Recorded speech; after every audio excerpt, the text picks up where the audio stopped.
троллейбусқа отырамыз да парк Горькийдағы Спартак залына барып жаттығу жасап келеміз. Мен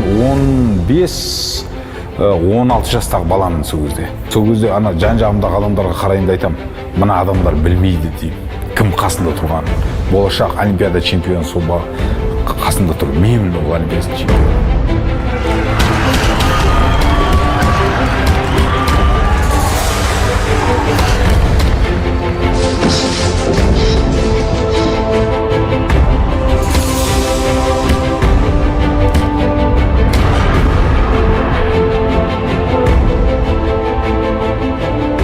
Еңбектенбесең ештеңеге жете алмайсың. Еңбек керек бірінші кезекте. Қарсыласты емес. Ең қиыны өз-өзіңді жеңу.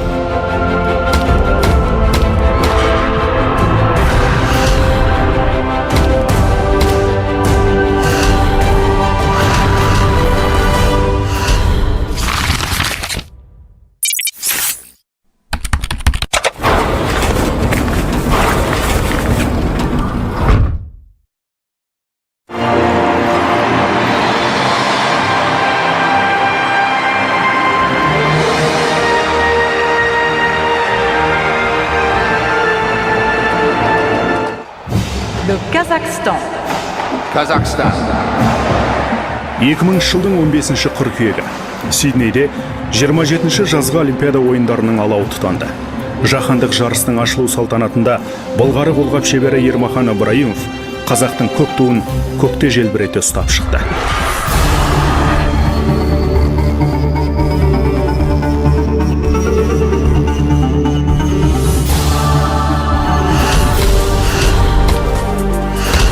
Осынау жауапты да абыройлы міндет жүктелген кезде ол жасыл құрлықтан жарқын жеңіспен ораламыз деп еді.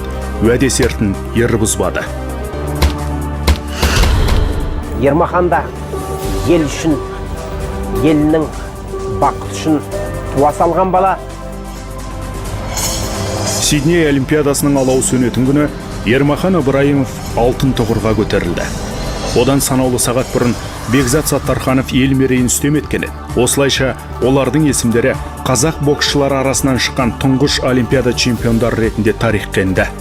Былғары қолғап шеберлеріміздің Олимпиада ойынында 2 алтын алған көрсеткіші содан бері жаңармай келеді.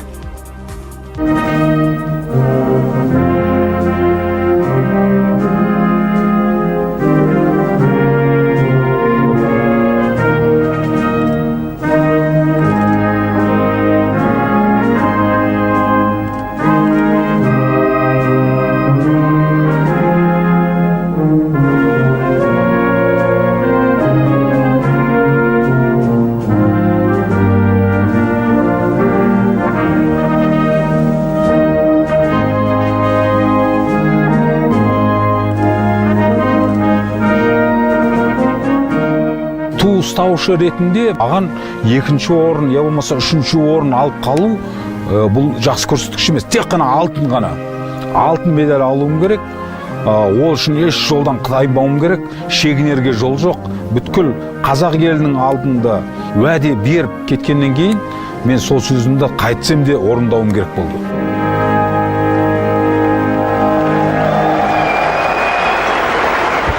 Ермахан Ыбырайымов Олимп шыңына оңайлықпен шыққан жоқ.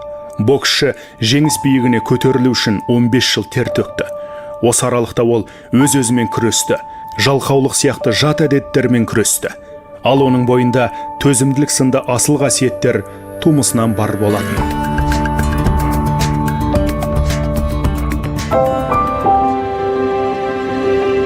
Ермахан Ыбырайымов 1972 жылдың 1 қаңтарында қазіргі Жамбыл облысының Тұрар Рысқұлов ауылында дүниеге келген. Ол әкесі Сағи мен анасы Жәмиладан тараған 10 баланың 7-шісі. Оның бір аға бір інісі мен 5 әпке 2 қарындасы бар. Ермахан бауырларының ішінде жаратылысы бөлек жан. Мен дүниеге келген кезде нышаналы болып келгем. Қоян ерінді болып. Сол кезде бір ақсақал, үлкен Дұрақ деген ақсақал үйге келіп айтыпты менің анама. Айналайын келін, мына бала ерекше болып туды. Осы баланың тәрбиесіне мән бер деп айтыпты. Сол енді мән бермеген аншалықты, сонша неге солай айтты екен деп жүре берген. Баста! 1, 2, 3 мінекей. Көгентүп қарияның айтқаны келді. Ермахан бала күннен спортқа бейім болып, қатарластарының ішінен қара үзді. Жүгірсе бірінші келді, секірсе биік секірді. Осы кезде оның талантына талабы қанат болды.